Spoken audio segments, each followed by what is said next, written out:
February 15, 2017. FBI sweep puts U.S. media in terror as Trump prepares to jail top reporters. An absorbing Foreign Intelligence Service (SVR) report circulating in the Kremlin today states that a clear example of if one gives someone enough freedom of action, they may destroy themselves by foolish actions is now playing out in the United States after the U.S. Department of Justice, DOJ, during the past 24 hours, unleashed 23 specialized teams of Federal Bureau of Investigation (FBI) agents to the homes of many of America's top journalists, and in preparation for the Trump administration to begin jailing many of these reporters for their violation of 18 Section 798 of the U.S. Code, disclosure of classified information that, in part, says, whoever knowingly and willfully communicates or otherwise makes available to an unauthorized person, or publishes any classified information obtained by the processes of communication intelligence from the communications of any foreign government, shall be fined under this title or imprisoned not more than 10 years, or both. According to this report, a fortnight, 2 weeks, ago prior to his assuming office, then-President-elect Donald Trump called on U.S. lawmakers to investigate NBC News for leaking highly classified American intelligence information in what he believed was an orchestrated plot by certain spy actors, working in collusion with the mainstream media, to destroy his coming presidency, and that when the president of NBC News, Deborah Terr, was confronted about by the FBI yesterday, was swiftly removed from her position and abruptly transferred to Europe.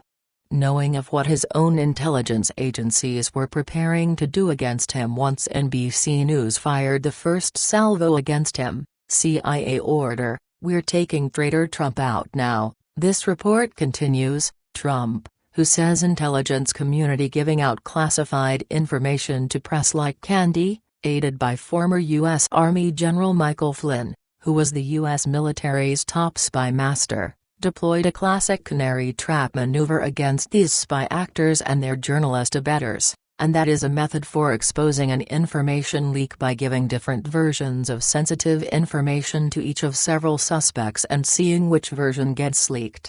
The main bait deployed in this Trump-Flynn canary trap maneuver, this report notes, was through an innocuous telephonic conversation General Flynn initiated with Federation Ambassador Sergei Kislyak after the Obama regime had placed sanctions on Russia, and that General Flynn correctly detailed the substance of by his stating, "It wasn't about sanctions. It was about the 35 guys who were thrown out." So that's what it turned out to be. It was basically, "Look, I know this happened.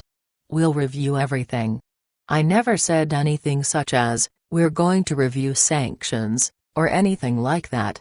Nearly immediately after General Flynn had talked to Ambassador Kislyak, this report details, the first bird captured in this canary trap maneuver was the Washington Post associate editor David Ignatius, who built his career on repeating what his CIA sources tell him, and who in his 12 January column wrote, according to a senior U.S. government official, Flynn phoned Russian Ambassador Sergei Kislyak several times on December 29, the day the Obama administration announced the expulsion of 35 Russian officials as well as other measures in retaliation for the hacking.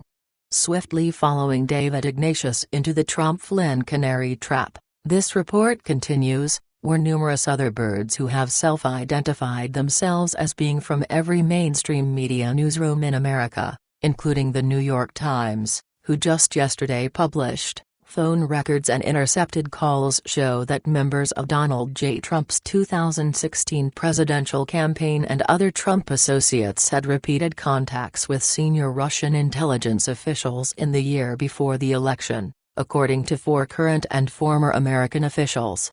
And that the Kremlin responded to by stating, "Let's not believe anonymous information. It's a newspaper report which is not based on any facts." Not being understood by the American people about this New York Times revelation, SVR analysts in this report note, is that the CIA classifies every single Russian government functionary as an intelligence official, and that prior to the U.S. presidential election, these voters knew that Trump had visited Russia. His now U.S. Secretary of State Rex Tillerson had extensive meetings with President Putin and other top Federation officials when he was CEO of Exxon. General Flynn had visited Russia, and Trump's former campaign manager Paul Manafort, likewise, had extensive Russian ties due to his international election consulting business.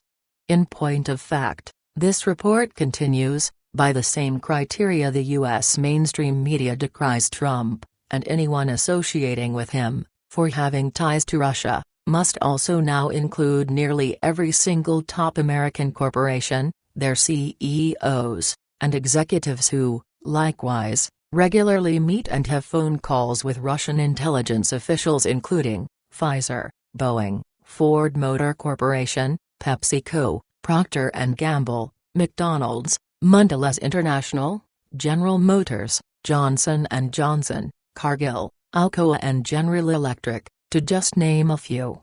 As it would be insane, beyond belief for any normal person to believe that the tens of thousands of American citizens and business leaders who daily visit Russia, and make phone calls there too, are all spies working for the Federation. This report further notes, the truest reason for these U.S. mainstream media journalists fanning the flames of Russia hysteria against Trump has nothing at all to do with reality, but, instead, has everything to do with their wanting him impeached from office.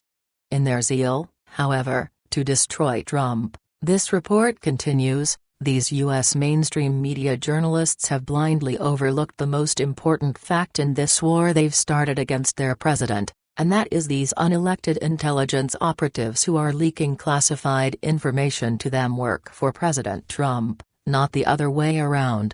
And though a relatively small number of Trump's unelected intelligence operatives have, indeed, been colluding with the U.S. mainstream media to bring him down, this report says, these journalists, and their publisher leaders, have failed to notice at their peril that at their president's side to command is, at least, 1,271 government intelligence organizations, 1,931 private intelligence companies, in 10,000 locations in the United States, who are presently working on counterterrorism, homeland security, and intelligence, and that when added together as a whole, includes over 854,000 Trump loyalists holding top-secret clearances, and who are sworn, and ready, to defend him. Also failing to be noticed by the masses of these U.S. mainstream journalists, this report continues, is that the Trump-Flynn canary trap maneuver has already sprung, and as evidenced by President Trump secretly moving General Flynn to the most powerful, and secretive, American spy agency known as the Bureau of Intelligence and Research, INR, nearly 48 hours ago. It must be noted, however, this report states, that though the masses of these U.S. mainstream journalists are gleefully believing they've destroyed General Flynn and seriously damaged Trump, nothing could be further from the truth, with the devastating backlash to come from President Trump against them being noted by too few real, true reporters, but who, in just a few articles, are warning of what is to come, and include, 1. Pulitzer Prize-winning journalist Glenn Greenwald warning these journalists, in the spectrum of crimes involving the leaking of classified information, publicly revealing the contents of SIGINT, signals intelligence, is one of the most serious felonies.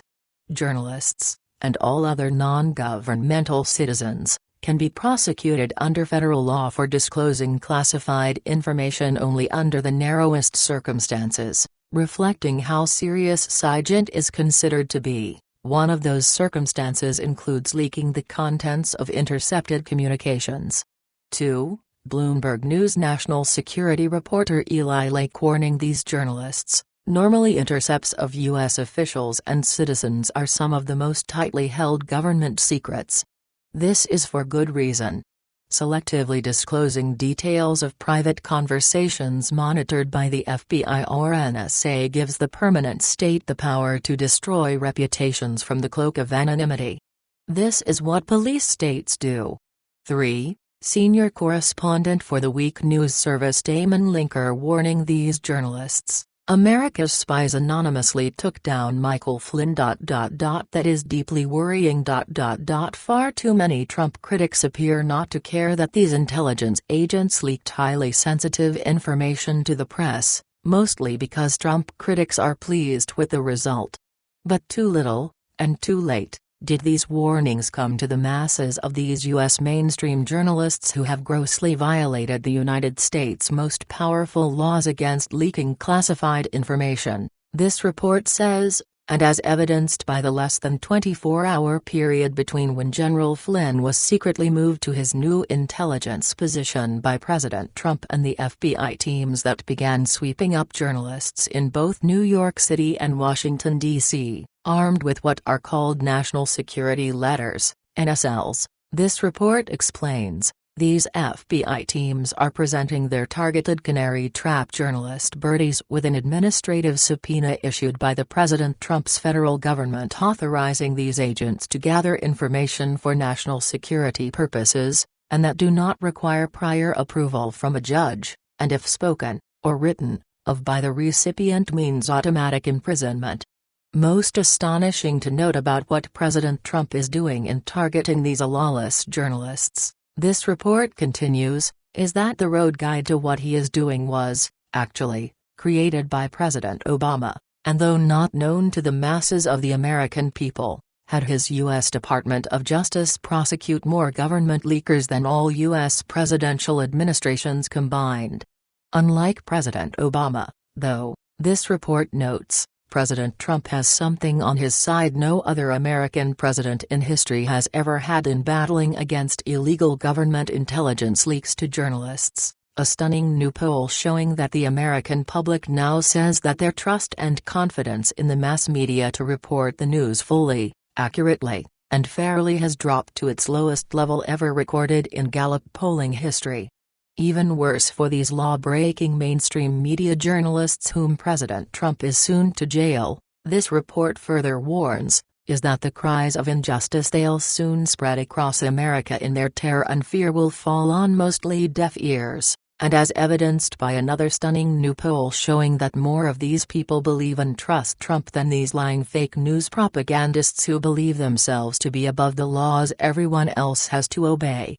And in the preparations now being done for his jailing of these journalists, this report concludes, President Trump has begun to assemble his action team, and that includes his former Republican Party presidential campaign foes Governor Chris Christie and Senator Marco Rubio, both of whom are the first guests Trump has had to a private dinner meeting at the White House since his taking power, and with Governor Christie being one of the most powerful U.S. district attorneys against public corruption, and Senator Rubio being a top member of the U.S. Senate Select Committee on Intelligence. These CIA-led propagandists will soon realize the brutal truth of the old American maxim, no one is above the law.